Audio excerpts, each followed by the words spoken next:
Nick is now live in Ashburn, where public comment wrapped up just about an hour ago. And Nick, it got a little tense at times.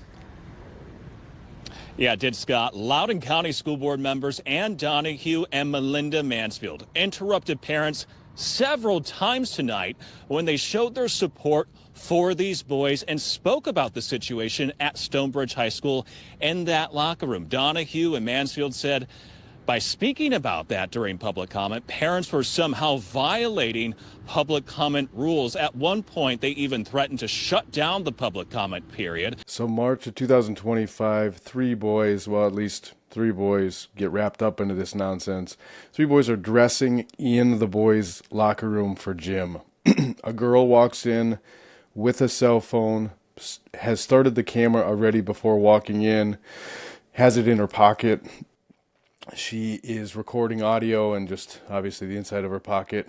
And then the boys say things like, "There's a girl. Is there really a girl in here? There's a girl in here. The girl should get out." Then the girl pulls out the cell phone out of her pocket and starts videotaping the boys inside the boys' locker room. They are fully clothed at this point, but you can see like one kid's like tying his shorts. Like he had just changed and put his shorts on. So what happens? The boys get suspended. The boys get suspended because they allegedly violated Title IX. They harassed this girl. They violated a number of policies allegedly at this school. Yeah, seriously. This is where we're at in Virginia, Loudoun County, Virginia, apparently. We'll get into it. Okay, so March of this year, three boys are in the locker room getting dressed. This girl, who's trans, so claims to be a boy, and because of their policies, there is allowed to be in the locker room, but she sets them up. She puts a cell phone in her pocket. She does this before she walks into the locker room. She starts the camera going. She puts it so she can just listen, or so the camera can just hear the audio. The boys, again, start saying things like, "There's a girl in here. I'm really uncomfortable. The girl should get out. This isn't appropriate. The girl should get out." So then she pulls out the camera and starts videotaping these boys inside the boys' locker room. And the boys get in trouble. I cannot believe, I guess it's March of 2025, so Trump had only been in office for 2 months when this happened, so the changes hadn't really started to happen. Not that the changes are fully in effect. We can't stop pushing this stuff, stop knocking all this nonsense out of the schools, but Trump hadn't officially, been president for only 2 months, so no surprise here. But let's get into, I'm going to play. Seth Wolf and Renee Smith say their sons weren't comfortable with a biologically female student who identifies as male using the boys' locker room at Stonebridge High School. In this video, first obtained by 7 News, the boys can be heard asking why there was a girl in the boys' locker room. The video was recorded by the female student, who then complained to administrators about their behavior. On Friday evening, Seth and Renee say their boys were notified by Loudoun County Public Schools that LCPS's Title IX office found them responsible for sexual harassment and sex-based discrimination. I would say like the first reaction was like some anger, because we were just really, concerned with all this stuff. There was that. I was saddened by the decision-making process and how that went. Seth's son faces a 10-day suspension and additional discipline to be handed out by school officials after a meeting with him. Renee and her family moved out of state this summer, but if her son were to ever return to the district, says LCPS, he would be suspended then. Absolutely floored that they came back and branded my son responsible for sexual harassment and sex-based discrimination with no solid evidence whatsoever. We're talking about, scarring him for life by a biased process that's supposed to protect fairness. It's shocking, it's wrong, and it should terrify every single parent. Renee's concern is this will follow him because it's on his permanent academic record and could impact his college applications. LCPS's policy allows students to use bathrooms and locker rooms based on their chosen gender identity. Seth and Renee believe LCPS is sending a message that any student who expresses views that disagree with so-called Policy 8040 will be punished. They're going to have to follow what Loudoun County says, what they believe is right, and what goes against other people's beliefs or what we believe is right. You know, what they're doing to our children is just despicable. Now, the boys and their families have a small window to appeal LCPS's decision. 7 News reached out to LCPS for a response on their findings in this case. They did not respond to 7 News. Now, the Family Freedoms Law Center, which has been representing the boys and their families in this case, says they're going to continue to work on this case until this decision is overturned. Nick Minock, 7 News. So there you go. Just crazy. And those parents, I mean, were calm. They didn't even mention, hey, this girl shouldn't even be in their locker room. They didn't even mention that part. That's where I would be going right away. Like, this is ridiculous. First of all, you let the wrong sex, you let a girl in my boys' locker room. Again, they get suspended. At least are told that they're going to be suspended. And then, so they appeal. They appeal to the district. Of course, the district, that's the ruling. They're going to rule that the boys in the boys' locker room have somehow violated Title IX. Obviously, they're not going to go back on that. So they file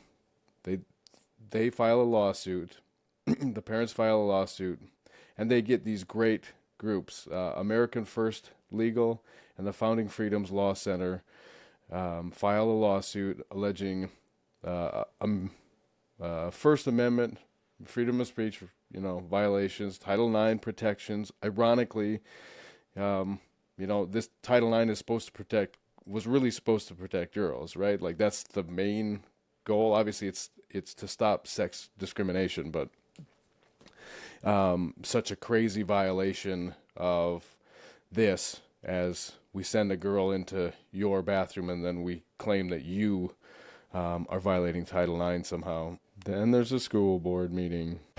But we begin with that huge turnout at tonight's Loudoun County School Board meeting. Good evening, I'm Scott Thuman. One of the issues on the agenda, a story that 7 News' Nick Minock was the first to report. A Title IX investigation involving 3 students at Stonebridge High School. Nick is now live in Ashburn, where public comment wrapped up just about an hour ago. And Nick, it got a little tense at times. Yeah, it did, Scott. Loudoun County School Board members Ann Donahue and Melinda Mansfield interrupted parents several times tonight when they showed their support for these boys and spoke about the situation at Stonebridge High School in that locker room. Donahue and Mansfield said by speaking about that during public comment, parents were somehow violating public comment rules. At one point, they even threatened to shut down the public comment period. Parents continued, and at one point, they did recess the school. Of course they did. These school boards are out of control. If you want to go up and do something in public comment that they don't like, they're going to shut you down. They're going to talk over you. It's absolutely ridiculous. I just did a whole bunch of videos on Augusta, Maine. The school board there, absolutely insane. The chair there shut people down for the last 10 months, last year. Anybody who stepped up there and said something she didn't like, she shut them down. They took recesses. These school boards are out of control. Board meeting, so it did get tense. Take a look at this video. This school board meeting was packed, Scott. Hundreds of parents showed up to talk about this and about Policy 8040. Parents held signs asking the school board to repeal Policy 8040, which allows students to use bathrooms and locker rooms based on gender identity, not biological sex. You work for the parents of that school district. You do what they want, but none of these school boards do that. They get elected and then they do whatever they want. I'm sure they say whatever they have to get elected, and then they get elected so that they can put in their ridiculous policies. heard from the parents of all three boys under investigation by LCPS for Title IX sexual harassment for simply expressing their discomfort with the girl in the boys' locker room. Here's the mother of one of the boys who demanded the school board to drop the investigation, and to her son. Take a listen. To Loudoun County parents, what happened to my son and to the others involved could happen to yours. This policy has created a system where schools focus more on managing optics than protecting any of our kids. We cannot stand by while our children's safety and dignity are sacrificed for politics and appearances. I urge every parent to speak up, demand transparency, and insist that Policy 8040 be repealed immediately. Our schools must prioritize protecting all students, not punishing them. It's time to take action.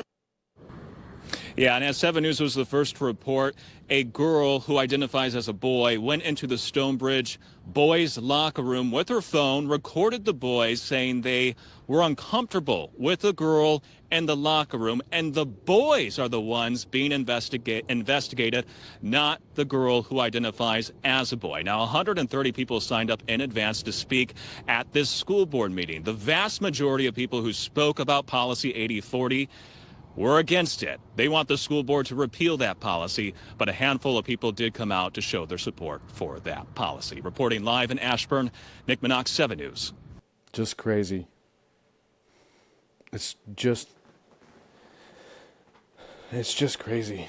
They're not there to do it. I mean, they're there to push whatever, and I don't even like whatever nonsense they're on. They're there to push that, so they get elected so that they can do the craziest things possible. I have no idea where these people land as far as morals. Some of them have to have, obviously gender dysphoria is a mental health disorder. Like anybody who has that, now this is a teenager, so obviously their parents are screwed up too. I like how this newscaster called the person a girl who identifies as a boy, doesn't try and call, use male pronouns, or, doesn't fluff this at all, because that's exactly what we need. It's a girl who claims that she's a boy, and this ridiculous school district is going along with it. So I like that he said that, and he identified that these two knucklehead school board members, Ann Donahue, you could see her, she was there. I'll have to pull up the school board meeting if it's recorded that I can actually access. I noticed that some of these school boards like to not actually have it posted anymore. They don't have a YouTube channel with all their, couple years of videos anymore. You have to go and request videos from some of these now because they don't want you to see it. They don't want you to have access to any of this. They don't want you to be able to speak. When you speak, they shut you down. If you want to review the video so you can see how crazy they are, they make it really hard to do that too. Attorney General, the governor directed your office to investigate Loudoun County Public Schools, the school board, on how they're handling this Title IX case. They're investigating 3 boys for sexual harassment under Title IX for voicing their concerns that there was a biological female in the boys' locker room at Stonebridge High Schools. It's the boys being investigated for this, and this caught your attention, the governor's attention. You've been investigating, so has your office. What have you found?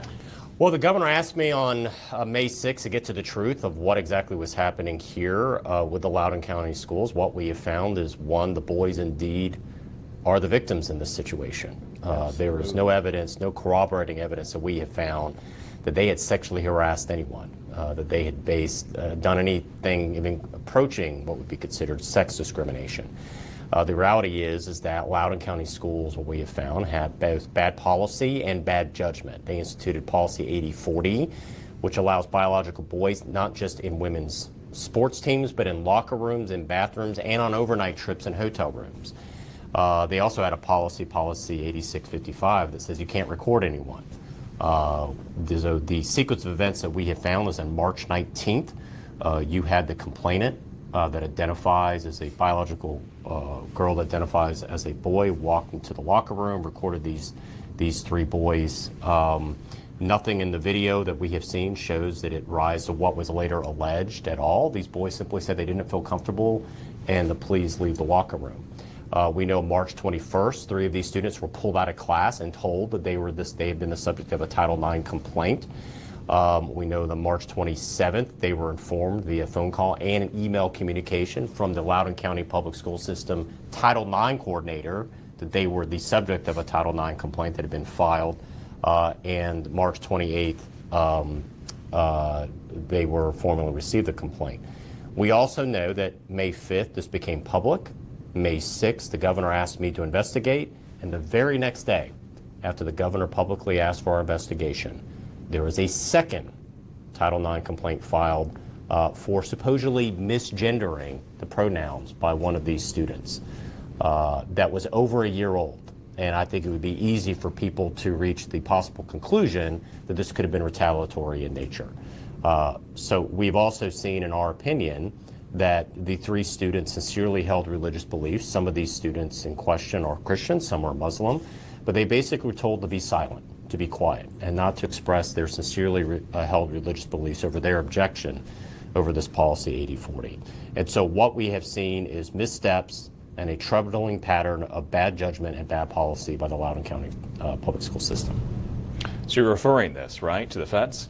So the next natural step is when it comes to Title IX, that there should be federal authorities that are looking to how these students were treated and how their civil rights, the victims, as we see it, the victims and the three boys were victimized. And so we referred this to federal authorities now to begin their own review, taking our facts and our findings, and we're going to refer this to both the Department of Education Civil Rights Division and the Department of Justice.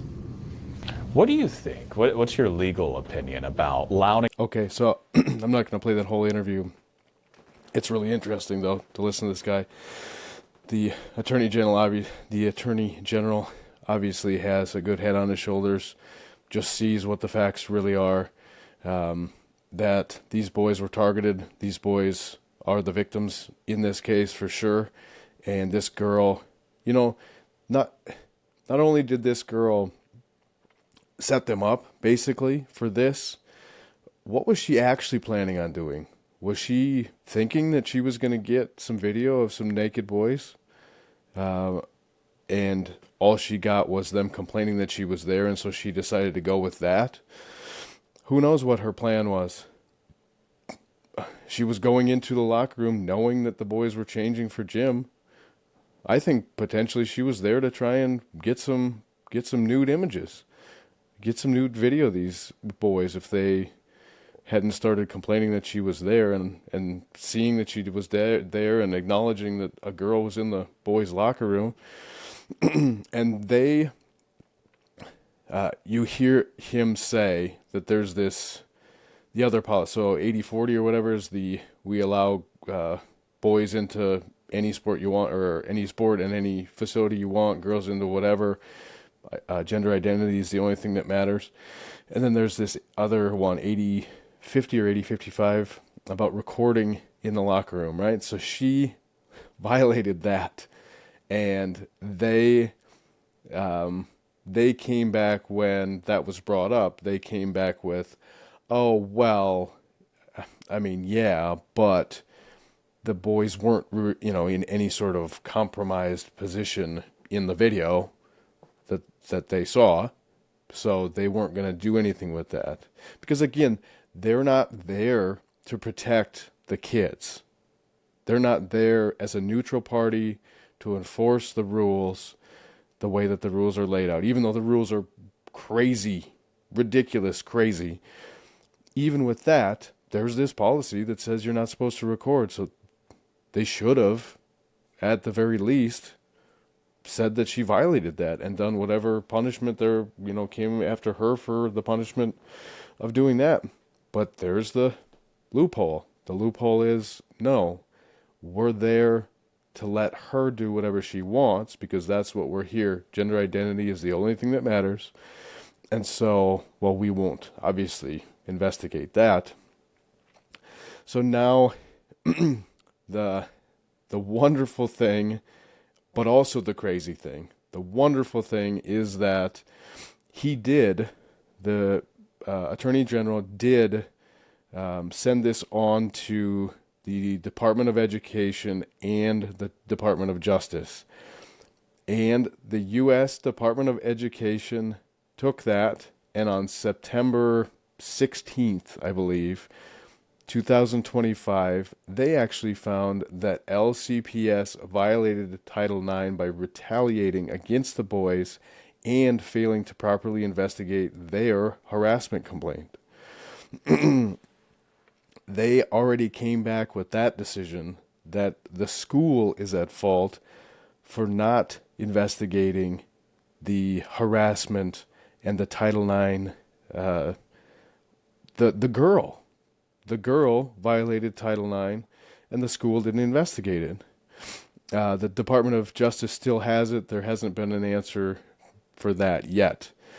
But the parents continue with this lawsuit, and they got a judge to impose a preliminary injunction so that this kid, the one boy who still goes to the school, has not had to serve his suspension yet because there's this preliminary injunction.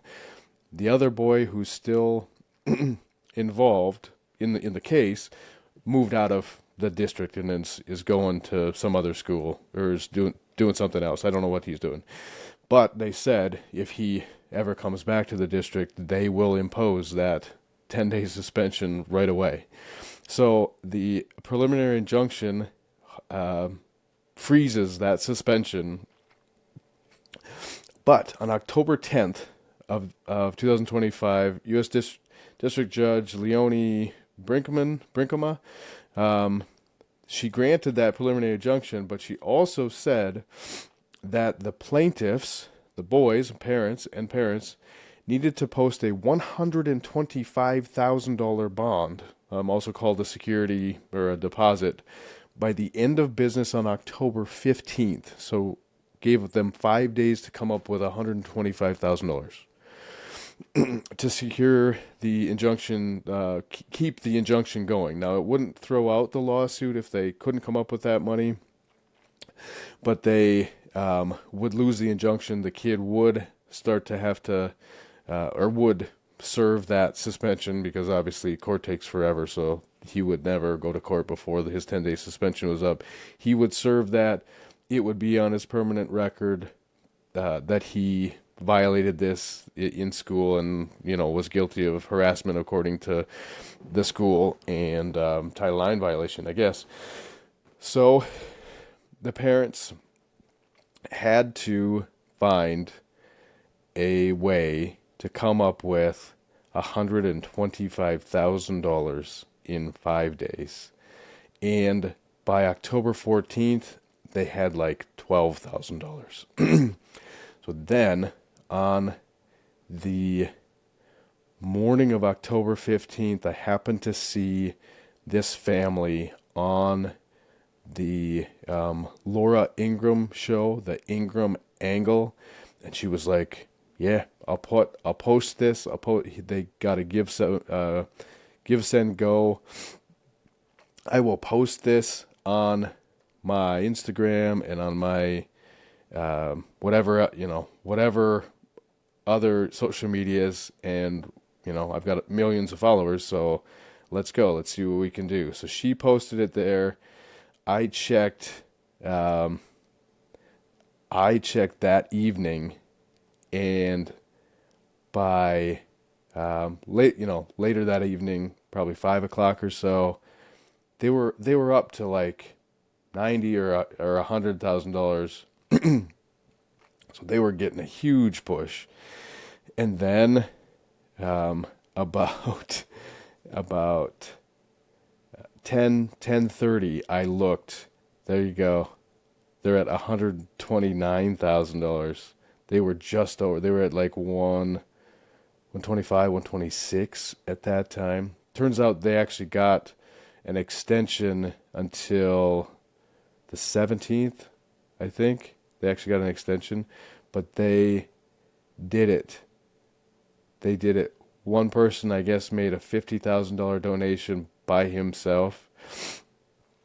And everybody, I mean, I don't know if you can see, I wonder if I could see how many donations there actually were. I think there is a way to, give 1,072 people gave, and then of course they shared and prayed, and they are at $129,000 to cover that. Now, the other part of this is that their attorneys don't think that was even legal to impose this huge fine, whatever, bond.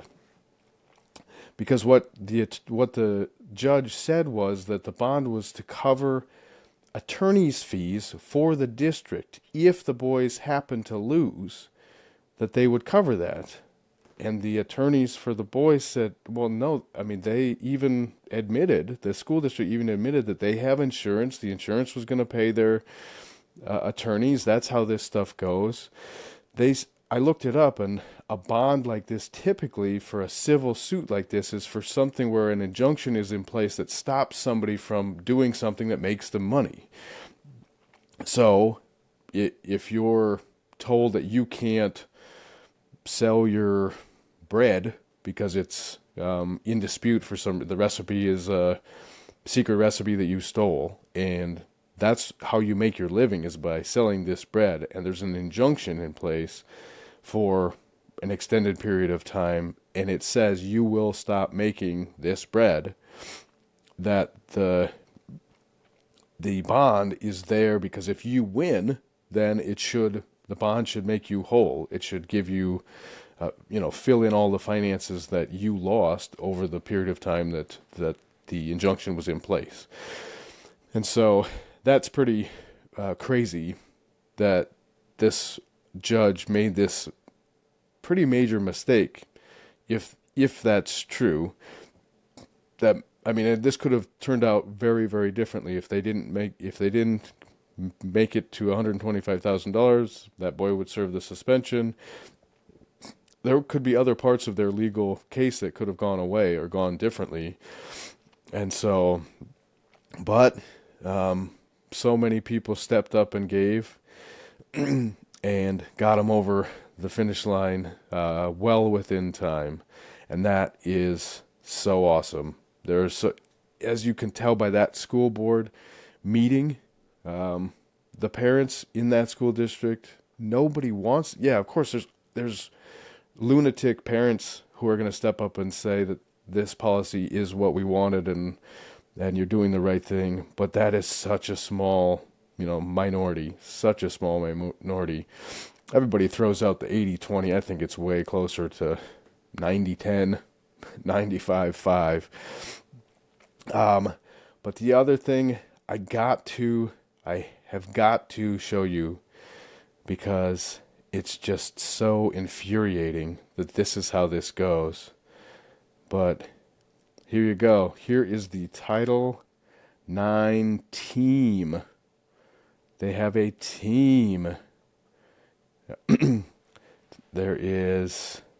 Has a Title IX team which includes individuals who are trained to be Title IX coordinators, investigators, decision makers, and appeal reviewers to the Association of Title IX Administrators.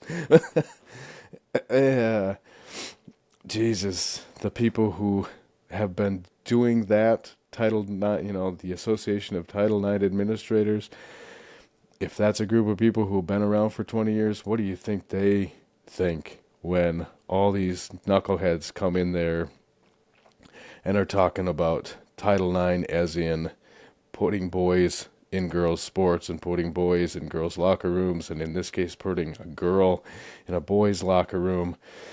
But here is Title IX team is overseen by Division Title IX Coordinator Christopher Moy. Christopher Moy. And here you go. Let's pull up Christopher Moy on LinkedIn. There he is. Title IX Coordinator. Just so you believe me, here you go. Loudoun County Public Schools full-time Title IX Coordinator. Wow. Since March of 2022. He also has some training in disability management and ADA compliance. Wow, director of ADA and Title IX compliance for a college, Montgomery College, from 2009 to 2022. And I must highlight him. There you go. Most important, get that out there, right? There are at least 3 people that I can no longer take that I guess I never took seriously, but that I will vocally no longer take seriously. People who wear masks, who are not actively doing surgery, people who have their pronouns in their email signature line, and people who think that it's okay to have boys and girls sports. If I know one of those 3 things about you, I don't respect anything. I won't listen to anything else that comes out of your mouth.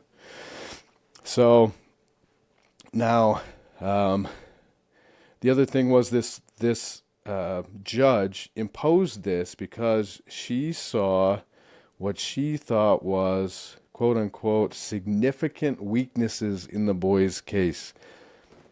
What? Like, I'm not a judge. I'm not a lawyer. It's obvious. Look at the Attorney General, who has a good head on his shoulders. Yeah, the boys are the victims here.